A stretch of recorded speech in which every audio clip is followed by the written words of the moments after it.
Hello दोस्तों, veterans नमस्कार।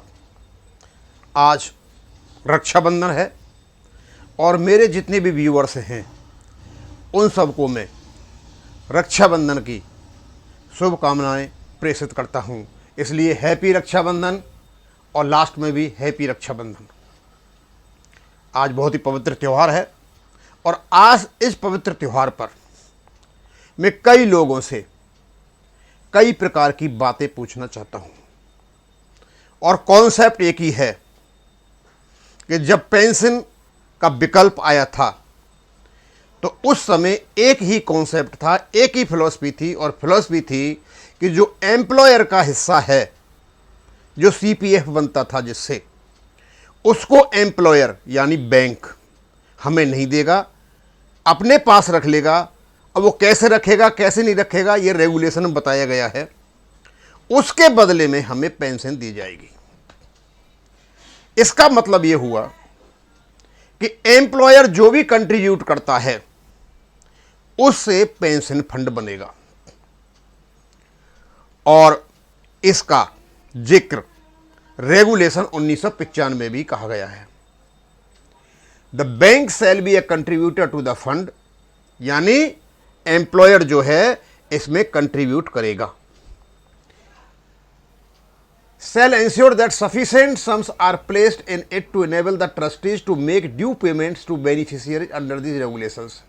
और इन रेगुलेशंस में पेमेंट करने के लिए बैंक इंश्योर करेगा कि इसमें सफिशिएंट फंड रख दिए जाते हैं। जो actuarial investigation of the fund का बात जो की गई है, हर साल 31 जनवरी को एक्चुअल इसको इन्वेस्टिगेशन करेगा और फंड यहाँ भी बैंक ही रखेगा। मैं इसी संदर्भ में आईबीए यूएफयू के 9 कंस्टिट्यूएंट से रिटायर्ड पेंशनर्स के ऑर्गेनाइजेशन से, चाहे सीबीपीआरओ है, चाहे एआईबीआरएफ है, चाहे एआईबी पार्क है, और हमारे खुद के जो विद्वान बैंकों के रिटायर्ड या सर्विंग जो लोग हैं वो, और इवन जो बैंक उसने जो केस लगाया हुआ है बॉम्बे में, उनसे भी ये पूछना चाहता हूं कि क्या ये जो फिलॉसफी है कि एम्प्लॉयर का पैसा रोक लिया जाएगा, जो विकल्प मिलता था उसकी जगह पर पेंशन दी जाएगी, जो फंड बनता है पेंशन देने के लिए जिसको ट्रस्टी मैनेज करेंगे, उस फंड में जो पैसा जाएगा, कंपोजिशन ऑफ फंड को पढ़ने के बाद जो मैंने कई बार बता दिया है, केवल और केवल वो पैसा जाएगा जो एम्प्लॉयर से रिलेटेड है। एम्प्लॉयर से रिलेटेड कहां है कि 10% जो एम्प्लॉयर देता है किसका, पे ऑफ द एम्प्लॉय का, वो उसमें जाएगा, यानी एम्प्लॉयर का पैसा है।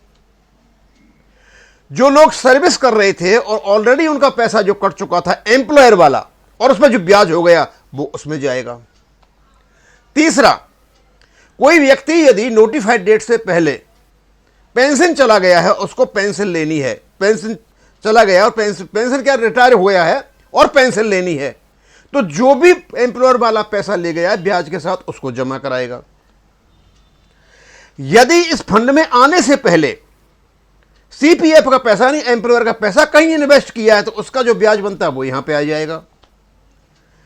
और यदि कहीं किसी प्रकार से सिक्योरिटीज में, एन्युइटीज में लगा गया, वो यहां पर आ जाएगा, और कैपिटल गेन से वो भी यहां पे आ जाएगा। और कोई फैमिली पेंशनर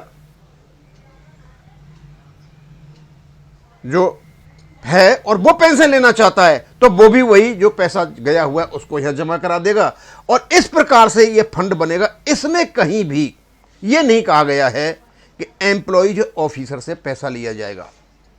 मैंने जितना भी नाम लिया है, आईबीए हो, यूएफबी हो, रिटायर्ड पेंशन हो, मुझे ये बताएं कि इसमें कहां लिखा हुआ है कि एम्प्लॉयज और ऑफिसर से पैसा लेकर के पेंशन फंड में डाला जाएगा। 2010 में जो पैसा लिया गया था वो किस हैसियत से लिया गया था। एग्रीमेंट से लेकर के, रेगुलेशन से लेकर के, हर चीज हर जगह ये लिखा हुआ है कि the contribution made by the employer to the employee shall be withheld and that will be deposited in the fund, उसको पेंशन फंड कहेंगे और उससे पेंशन मिलेगी। यदि इसमें कमी बेसी होती है तो इसमें रेगुलेशन 11 दे रखा है, उसका जो कैलकुलेशन है वो एक्चुअली करेगा। और मुझे ये सारों का जितने का भी नाम लिया है, IBI UFBU, मुझे आप ये बताएं कि एक ट्रस्ट है, उस ट्रस्ट का हर साल 31 जनवरी को एक्चुअरी कैलकुलेशन करता है कितने की जरूरत है कितने की नहीं है, यानी 12 बैंकें 12 एक्चुअरी इनके पास है, हर साल होता है। तो आखिरकार एक एक्चुअरी से पेंशन फंड में कितना पैसा कितना, उसका इवेल्युएशन कराने की क्या जरूरत थी, यानी बरगलाने की बात थी। और जब 12 बैंकों के स्टेटरी जो बॉडीज हैं, जो CMDs हैं, वो इसके कर्ता धर्ता हैं, सुपरिटेंडेंट उनके नीचे होता है सारा का सारा जो कुछ होता है।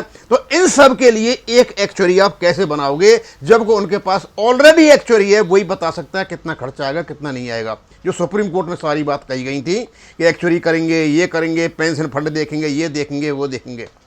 आज मैं बहुत छोटा सा वीडियो बना करके बड़ी विनम्रता के साथ पूछना चाह रहा हूं इन सब लोगों से, ये जो पेंशन फंड का फंडा चलाया था, ये किन किन लोगों ने चलाया था, और आज ये क्लियर करें, हमें बताएं कि आपकी जो पेंशन है वो आपके पेंशन फंड पर आधारित है। ये कहीं नहीं लिखा हुआ है कि पेंशन फंड कम हो जाएगा तो आपको पेंशन नहीं मिलेगी, क्योंकि इर्रिवोकेबल ट्रस्ट है, उसमें हर हालत में बैंक को अपना पैसा देना है, ये स्टेटरी बॉडी का है।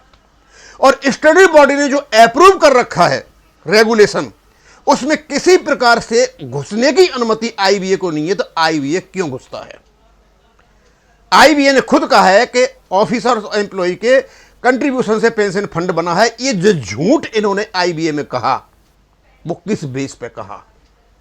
और साथ में ये भी कहते हैं कि एम्प्लॉयर का जो पैसा है रोक लिया जाएगा, उससे पेंशन फंड, दोनों ही बातें उन्होंने उसमें कर रखी हैं। अगेन अंत में मैं रिक्वेस्ट करता हूं IBA से, UFBU के नो कंस्टिट्यूएंट से, रिटायर्ड ऑर्गेनाइजेशन जितने भी हैं इनसे, और भी हमारे जितने भी बड़े बड़े पदों पर बैठे हुए CMD, उससे नीचे जितने, उन सारे लोगों से, पूरे के पूरे लोगों से ये अनुरोध करता हूं, कृपया ये बताएं कि ये जो पेंशन फंड है एम्प्लॉयर के अलावा कहां कहा गया है कि उसमें एम्प्लॉइज और ऑफिसर्स कंट्रीब्यूट करेंगे। अगेन मैं रिपीट करता हूं, मुझे बताएं कि इसमें ऐसा कहां लिखा हुआ है, क्योंकि मैंने उनका जो वीडियो देखा था जो उन्होंने लगा रखा है EIBO वालों ने, वो पेंशन और कॉर्पस की कई बात कर रहे हो। और यही नहीं, मैंने जितने भी यूट्यूबर्स को देखा, मैंने उनको पेंशन फंड कैलकुलेशन एक्चुअली सारा पता नहीं क्या क्या भूत बना करके रखा हुआ था, वो सारा का सारा। और मैं बताता हूं, हमारे कुछ यूट्यूबर्स ये बैंक स्ट्रीम पुराने वीडियो को लाके नए करोड़ में डाल करके इस प्रकार गुमराह करते हैं, जैसे मतलब पता कौन सी नई चीज लेकर के आ गए। ये चीजें केवल और केवल गुमराह करती हैं लोगों को, और कुछ नहीं करती हैं।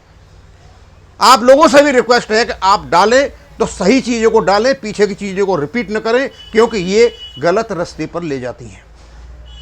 अब मैं तो अगेन यही करूँगा कि मेरे हिसाब से जो इसकी पेंशन की जो फिलॉसफी यही थी कि एम्प्लॉयर का हिस्सा रोक लिया जाएगा और दूसरा विकल्प जो पेंशन का है वो दे दिया जाएगा, और एम्प्लॉयर से जितने भी सोर्सों से पैसा आएगा सारा पेंशन फंड बनेगा। कमी भी इसी होगी तो बैंक देगा, लेकिन यहां मुझे कहीं नहीं मिला कि एम्प्लॉयर ऑफिसर से पैसा लेकर के पेंशन फंड में डाला जाएगा। इसलिए 2010 में एक unlawful, malafide, arbitrary, unreasonable, erroneous, fallacious recovery हुई थी, और बैंकों का फर्ज बनता है कि उस पैसे को जिन जिन लोगों को कटा है उनको वापस लौटाएं। मैं यहीं ख़त्म करूंगा। थैंक यू, धन्यवाद।